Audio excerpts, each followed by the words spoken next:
Good morning. അപ്പോൾ ഇന്നത്തെ നമ്മുടെ പണിയെന്ന് പറഞ്ഞാൽ നമുക്ക് കുറച്ച് പ്ലാന്റ്സ് പറിക്കാനായിട്ട് പോകണം. വേറെ എങ്ങുമല്ല, നമ്മുടെ വീടിൻ്റെ പുറകിൽ ഒരു വീട്ടിൽ വാടകയ്ക്ക് താമസിച്ചിരുന്നവർ കുറേ അധികം പ്ലാന്റ്സ് അവിടെ നട്ടിട്ടുണ്ടായിരുന്നു. അവർ 2 മാസം മുന്നേ വീട് മാറി പോയിട്ടുണ്ട്. അപ്പോൾ അവിടെ പോയിട്ട് നമുക്ക് കുറച്ച് പ്ലാന്റ്സ് കളക്ട് ചെയ്യാം.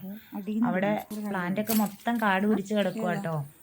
പക്ഷെ നല്ല രസമുള്ള പ്ലാന്റുകളുണ്ട്. ഇതൊരു ചെമ്പരത്തി കേട്ടോ, നല്ല പിങ്ക് കളറിലുള്ള 2 കളറുണ്ട്. ഒരു ലൈറ്റ് പിങ്കും കുറച്ച് ഡാർക്ക് പിങ്കും. വെള്ള തന്നെയാണ് അത് നമ്മുടെ. ഇത് പിന്നെ ബ്ലീഡിങ് ഹേർട്ട് ആണ്. നമ്മുടെ അടുത്ത് ഇതിന്റെ വേറൊരു വെറൈറ്റി ഉണ്ട്. ഇത് പക്ഷെ കളറ് നല്ല വൈറ്റ് കളറാണ്. പക്ഷെ നമ്മുടെ ഉണ്ടാവുമ്പോ വെള്ളയല്ല. നല്ല രസം ഇത് കാണാൻ. പിന്നെ ഇതേ നോക്കിക്കേ, ഈ ചെമ്പരത്തി കാണാൻ നല്ല ഭംഗിയില്ലേ.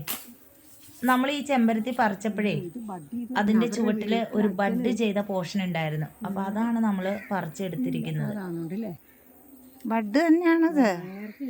അവരുടെ വീട്ടിൽ ഒരു ചെമ്പരത്തി തന്നെ 4, 5, 6 കളറും പിടിപ്പിച്ചിട്ടുണ്ടല്ലോ. ആരാ പറഞ്ഞേ? പിന്നെ 2-3 ഉഷമലരിയുടെ വൈറ്റ് കളർ ഉഷമലരിയുടെ തൈകൾ കൂടി നമുക്ക് കിട്ടിയിട്ടുണ്ട്. അതും നമ്മൾ പറിച്ചെടുത്തിട്ടുണ്ട്. പിന്നെ ചെത്തിപ്പൂക്കൾ പോലെ തോന്നും, പക്ഷെ അത് ചെത്തിയല്ല. അപ്പൊ അങ്ങനത്തെ ഒരു ചെടി ഇവിടെ കണ്ടു, അത് നമ്മൾ പറിച്ചെടുത്തിട്ടുണ്ട്. അപ്പൊ അതാ നമ്മള് ചെടികളൊക്കെ കൊണ്ടുവന്ന് ഇവിടെ തറയിലാണ് നട്ടു കൊടുത്തിരിക്കുന്നത്. കാരണം കൂടുതലും വലിപ്പം വയ്ക്കുന്ന ചെടികളാണ് നമ്മൾ അവിടെ നിന്ന് പറിച്ചെടുത്തത്. അതുകൊണ്ട് ചട്ടിയിലൊന്നും നമ്മൾ വച്ചിട്ടില്ല, തറയിലൊക്കെയാണ് നട്ടു കൊടുത്തിരിക്കുന്നത്.